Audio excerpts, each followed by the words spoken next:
Together with my fiancé, Chris, I went over the marriage registration form and turned it into the clerk. The clerk took the form after saying, "Let me check this for you." Chris approached his family with a joyful expression as we waited. I considered how we could get along with his family and create a lovely family together. However, I was astonished by what I heard Chris and his family saying. They stated things like, "I finally got my servant, and she won't be able to get away from us easily once she submits the marriage form. Now I won't have to go to work." They even discussed how they could live in luxury and gave Chris credit for his success. "Let her handle all the housework, and we can live comfortably from now on," one of them remarked. What I was hearing was unbelievable. I was stunned and unable to move. The cashier, who had also overheard the chat, gave me a wide-eyed stare. Perhaps Chris and his family didn't know they were talking so loudly since they were so excited. "There's no problem with the form, but I'll give this back to you," the clerk said in a whisper before gently returning the form. "Thank you so much," I muttered as I placed the form in my backpack. I'm a 30-year-old office worker named Mary. After putting in a lot of effort to get into a prestigious high school and university, I was hired by one of the most well-known IT businesses in the world.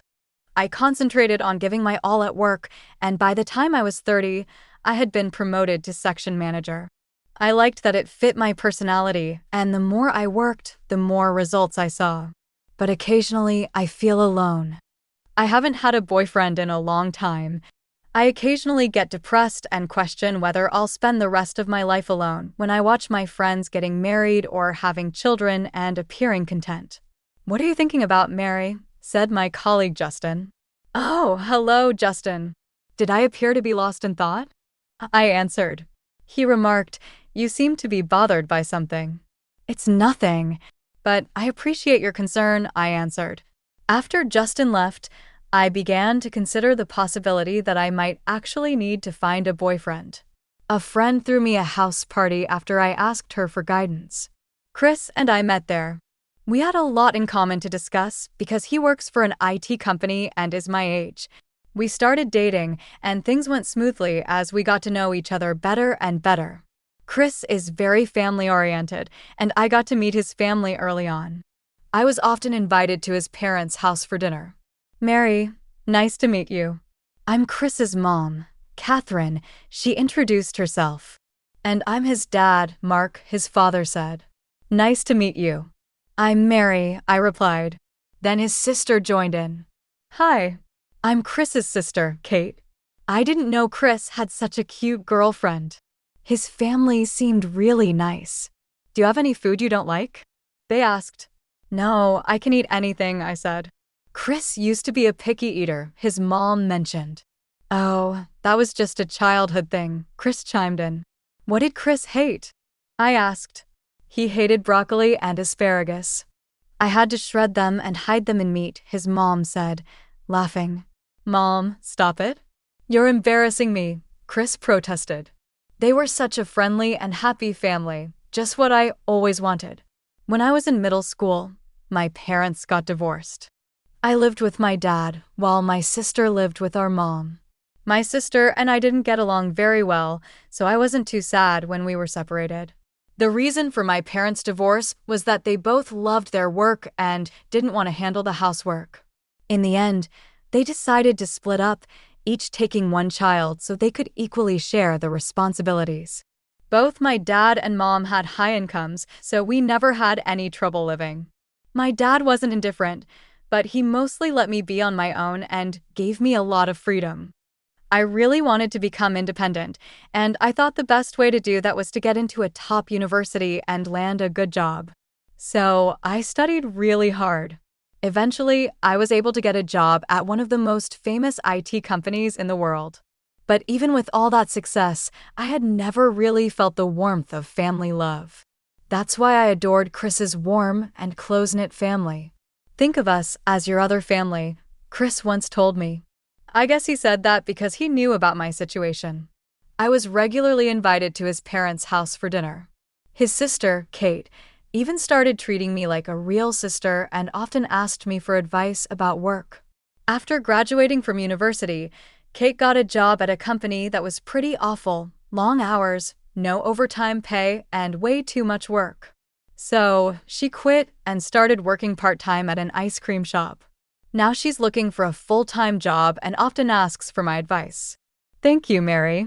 This is really helpful, she would say. It's okay, Kate. I like talking to you, I'd reply. Mary, you're like a real big sister. I've always wanted a big sister, Kate told me one day. That's so sweet. My own sister never thanked me for anything and wasn't as nice as you at all, I said. Really? Then let's go to lots of places together. Kate suggested. Great. Let's do that, I agreed. Wow, I'm so happy. There are so many cafes and restaurants I want to visit with you. Kate said excitedly. Okay then, let's go. We both have a day off, I replied. Yay, I'm so excited. Kate was really cute, and I was glad to get to know her better. It was around this time that Chris surprised me by proposing. Mary, will you marry me? I want to build a warm family with you, he said. I was so happy when Chris proposed to me, and we immediately told his family the good news. Oh, you're finally getting married, his mom exclaimed. Finally, Chris proposed to you. And now you're going to be my sister-in-law, Kate added excitedly. His family was thrilled, and they started talking about the wedding plans right away. Chris looked overjoyed too. That day, we had dinner with them and then headed home. When I got back to work, everyone congratulated me. Mary, are you getting married? They asked. Yes, I'm finally getting married, I replied, feeling happy and proud. Congratulations, they all said, and I thanked them. On our next day off, we were invited to Chris's parents' house again, this time for lunch. On the way there, Chris said, I have something important to tell you later. Okay, I replied, curious but expecting it to be something good since Chris seemed so happy. When we arrived at his parents' house, there was a stuffed turkey on the table. Are you celebrating something today? I asked. Chris's mom smiled and said, I'm just so happy thinking that Mary is going to be my daughter-in-law. She looked so sweet and shiny with joy as she said it. We opened some cold beers and enjoyed the turkey, chatting happily. After a while, Chris suddenly said, Oh, I almost forgot to tell you something important. I'm thinking of going to the marriage registry today. What? I was taken aback. Actually, I've already prepared the paperwork, Chris continued. I was surprised. Sure, we were going to the marriage registry eventually, but why today? Is today a special day? I asked. No, it's not like that, Chris said. Then why are we doing it today? I asked, still confused. I just wanted to get it done as soon as possible, he explained. But why not wait until after the wedding? I suggested. The wedding is still a long way off, he replied. We had already visited several restaurants and found one we really liked for our wedding. However, it was a very popular place, so we could only reserve it for a few months later. I think we should wait until after the wedding, I suggested, feeling unsure about rushing things. No, I want to be married to you as soon as possible, Chris insisted. The sooner, the better for us too, his mom added. Mary, I agree with Chris. You should get married as soon as possible, his dad chimed in. We had been planning to find an apartment that was conveniently located between both our workplaces, but then Chris said, yeah, about that, we were thinking of moving into this house together. What? I was completely surprised. I had assumed we'd be living on our own. I thought we'd be getting our own place. I mean, it takes time to find an apartment, and we also have to prepare for the wedding. Chris explained, that's why I think it would be better to live at my parents' house first and take our time finding an apartment. Chris might have had a point, but the idea of living with his family made me uneasy. I didn't have a great experience living with my own family, and although Chris's family members were all nice, I wondered if it would really be okay. Chris's mom reassured me, we're ready to welcome you into our family. We understand your situation, so you don't have to worry about anything. After hearing that, I thought I might be able to live with him. Okay, thank you so much, I said, feeling a bit more comfortable. Then let's go to the marriage registry, Kate suggested, and everyone, including Chris and his parents, agreed. I finally said, okay, let's do it, and we all decided to go to the marriage bureau together. Kate, who hadn't been drinking, drove us there. I realized I might have had a bit too many beers and was feeling a little nervous, but as soon as we arrived, I felt the need to go to the bathroom. Before submitting the marriage registration form, I went to the bathroom. When I came back, I saw Chris's parents and Kate chatting happily. I rechecked the form and then submitted it to the clerk along with Chris. The clerk said, "Let me check this for you," and took the form. While we waited, Chris walked over to his family, looking pleased. I felt hopeful about building a happy life with him and getting along well with his family. Just as I was thinking this, I overheard parts of their conversation that filled me with dread. One of them said, "Once they submit the marriage registration form, she won't be able to escape us easily." Another added, "I finally got my servant. I won't have to work anymore." Someone praised Chris, saying, "You did really well. From now on, we can live luxuriously." "I want a new purse," someone said. And another added, "I want golf clubs. We can let her do all the housework." I couldn't believe what I was hearing. What were they talking about? I froze in shock, and I noticed the clerk had also heard their conversation. Her eyes were wide with surprise. Maybe Chris and his family were so excited that they didn't realize they were speaking so loudly. The clerk looked at me and whispered, "There's no problem with the form, but I'll give this back to you." She gently handed the marriage registration form back to me. I whispered, "Thank you so much," and quickly put it in my bag. Just as I did, Chris returned. "Has it been submitted with no problems?" he asked. "Yes," I lied, then added, "Let's go home." I followed Chris and his family to the car. They had always seemed like a warm, friendly family, but now they just looked frightening. They drove me home that day, but the next morning, Chris told me that since we were married, we should start living together at his parents' house. I agreed and decided to move in, determined to find out if what I overheard was really true. Of course, I pretended that I had canceled my apartment plans and assured Chris that I would handle everything myself. I mentioned that I would sell my belongings to a recycling company soon. With that settled, we moved into his parents' house. However, as soon as I arrived, Chris's family's attitude changed dramatically. "Mary, I manage all the finances in this house," his mother said sternly, "so you need to put your entire salary into the household account." What? I was shocked, but Chris nodded in agreement. "My mom will take care of it. She'll give you money for lunch and anything else you need, and she'll handle the household finances efficiently," Chris explained, as if it were no big deal. "Really?" I asked, still trying to process what was happening. "That's right, so don't worry about handing over your entire salary," his mom continued.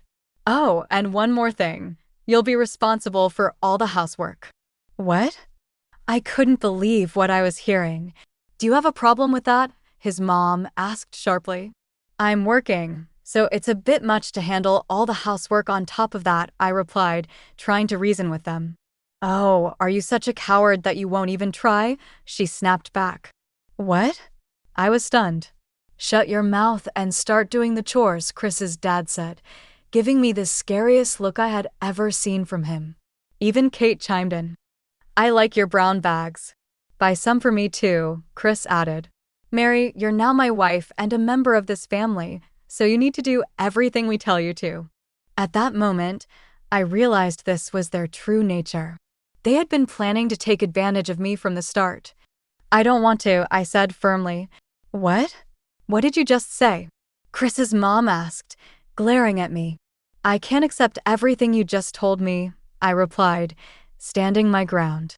"I won't do all the housework, and I won't give you my entire salary." When I said this, Chris and his family became furious. "Hey, Mary, what are you talking about? You're our daughter-in-law now. Just do what we tell you," Chris's mom said, her voice full of anger. "Your only value is to make our lives easier," added Chris's dad. "I'm not your daughter-in-law," I replied, standing my ground. What? Chris's mom was stunned. You had that conversation at the marriage bureau, didn't you? I asked. After what I overheard, I decided not to register our marriage. Their faces turned pale. Oh no, did you really not submit the form? Chris's mom asked urgently. I already threw the marriage registration form in the trash, I said. I can't live with people who take advantage of me. Let's just break up. Chris slumped to the floor, clearly devastated. I left the house immediately. It turned out that Chris's family had already planned an overseas trip for the four of them, including booking a luxury hotel and first-class airline tickets, all based on the assumption they'd be getting my salary. Since I broke up with Chris the day before the trip, they had to pay a lot of cancellation fees. Chris asked me to cover the cancellation fees, but of course, I refused and blocked him from contacting me. Now they're about $50,000 in debt and are all arguing with each other.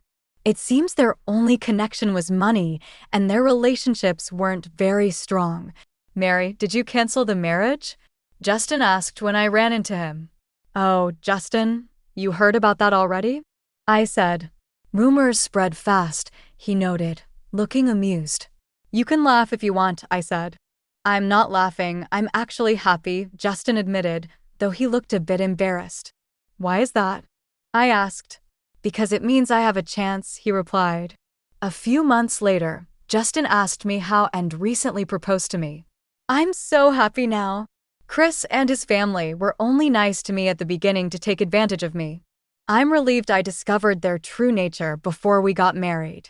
I was curious about what happened next with Justin, but for now, I wish Mary a happy marriage this time around. Thank you for watching.